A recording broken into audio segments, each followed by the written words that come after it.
بسم اللہ الرحمن الرحیم۔ صرف 5 منٹ کا مدرسہ قرآن و حدیث کی روشنی میں 156واں دن 6 جمادی الثانیہ۔ نمبر 1 اسلامی تاریخ۔ ایران کے بادشاہ کے نام دعوتی خط۔ رسول اللہ صلی اللہ علیہ وسلم نے حضرت عبداللہ بن حذافہ رضی اللہ عنہ کو دعوتی خط لے کر شاہ ایران خسرو پرویز کے پاس بھیجا، جس کا مضمون یہ تھا: بسم اللہ الرحمن الرحیم، اللہ کے رسول محمد صلی اللہ علیہ وسلم کی طرف سے فارس کے بادشاہ کسریٰ کے نام۔ اس پر سلامتی ہو جو ہدایت کی پیروی کرے، اللہ اور اس کے رسولوں پر ایمان لائے اور گواہی دے کہ اللہ کے سوا کوئی معبود نہیں، وہ اکیلا ہے، اس کا کوئی شریک نہیں، اور محمد صلی اللہ علیہ وسلم اللہ کے بندے اور اس کے رسول ہیں۔ میں تمہیں اللہ کے پیغام کی دعوت دیتا ہوں۔ میں تمام لوگوں کی طرف اللہ کا رسول بنا کر بھیجا گیا ہوں، تاکہ جو شخص زندہ رہے اسے برے انجام سے ڈراؤں اور کافروں پر حق بات ثابت ہو جائے۔ اسلام قبول کر لو، سلامت رہو گے، اور اگر تم نے انکار کیا تو تمام مجوس کا گناہ تم پر ہوگا۔ یہ خط سنتے ہی کسریٰ آگ بگولا ہو گیا اور غصے میں آ کر آپ صلی اللہ علیہ وسلم کے نامہ مبارک کو پھاڑ ڈالا۔ یہ خبر سن کر رسول اللہ صلی اللہ علیہ وسلم نے فرمایا: اللہ تعالیٰ اس کے ملک کے ٹکڑے ٹکڑے کر دے گا اور میرا دین و حکومت وہاں تک پہنچے گی۔ چنانچہ کسریٰ کے بیٹے نے خود اپنے باپ کو قتل کر دیا اور اس کا ملک بھی ٹکڑے ٹکڑے ہو گیا۔ نمبر 2 حضور صلی اللہ علیہ وسلم کا معجزہ، بکریوں کا مالک کے پاس چلے جانا۔ خیبر میں آپ صلی اللہ علیہ وسلم ایک قلعے کا محاصرہ کیے ہوئے تھے۔ اتنے میں ایک بکریاں چرانے والا آیا اور اسلام قبول کر لیا، اور پھر کہنے لگا: یا رسول اللہ، ان بکریوں کو میں کیا کروں؟ آپ صلی اللہ علیہ وسلم نے فرمایا: تم ان کے منہ پر کنکریاں مار دو، اللہ تمہاری امانت ادا کر دے گا اور ان سب بکریوں کو اپنے اپنے گھر پہنچا دے گا۔ چنانچہ اس شخص نے ایسا ہی کیا تو وہ سب بکریاں اپنے اپنے گھر پہنچ گئیں۔ نمبر 3 ایک فرض کے بارے میں، تکبیر تحریمہ۔ رسول اللہ صلی اللہ علیہ وسلم نے فرمایا: نماز کی کنجی وضو ہے، اس کا تحریمہ تکبیر ہے، اور نماز کو ختم کرنے والا تسلیم ہے۔ فائدہ: نماز شروع کرتے وقت جو تکبیر کہی جاتی ہے اس کو تکبیر تحریمہ کہتے ہیں۔ نماز کے شروع میں تکبیر تحریمہ کہنا فرض ہے۔ نمبر 4 ایک سنت کے بارے میں، میت کے رشتہ داروں کو تسلی دینا۔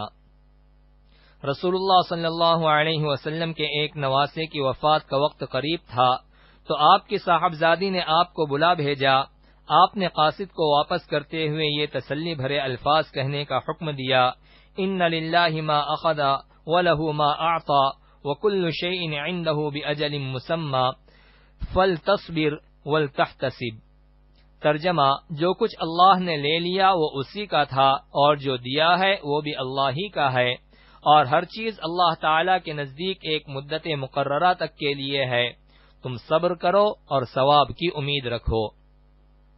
نمبر 5 ایک اہم عمل کی فضیلت، کلمہ توحید پڑھنے کا ثواب۔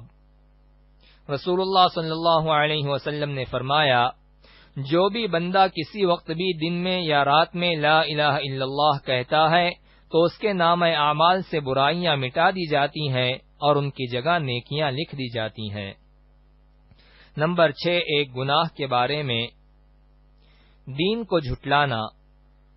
قرآن میں اللہ تعالی فرماتا ہے: میں نے تم کو ایک بھڑکتی ہوئی آگ سے ڈرا دیا ہے، اس میں وہی بدبخت داخل ہوگا جس نے دین کو جھٹلایا اور اس سے منہ موڑا۔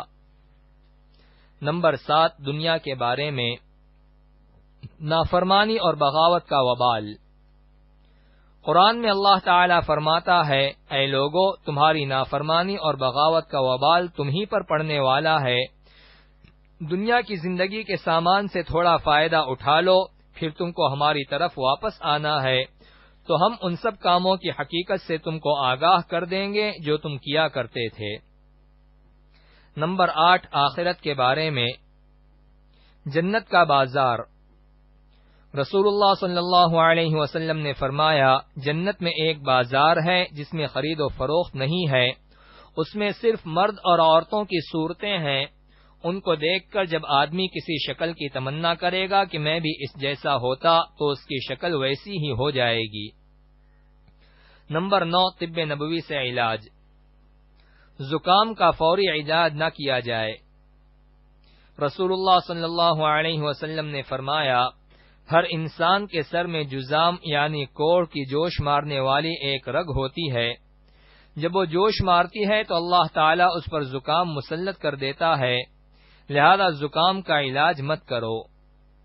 فائدہ: حکماء حضرات بھی زکام کا فوری علاج بہتر نہیں سمجھتے، بلکہ کچھ دنوں کے بعد علاج کرنے کا مشورہ دیتے ہیں۔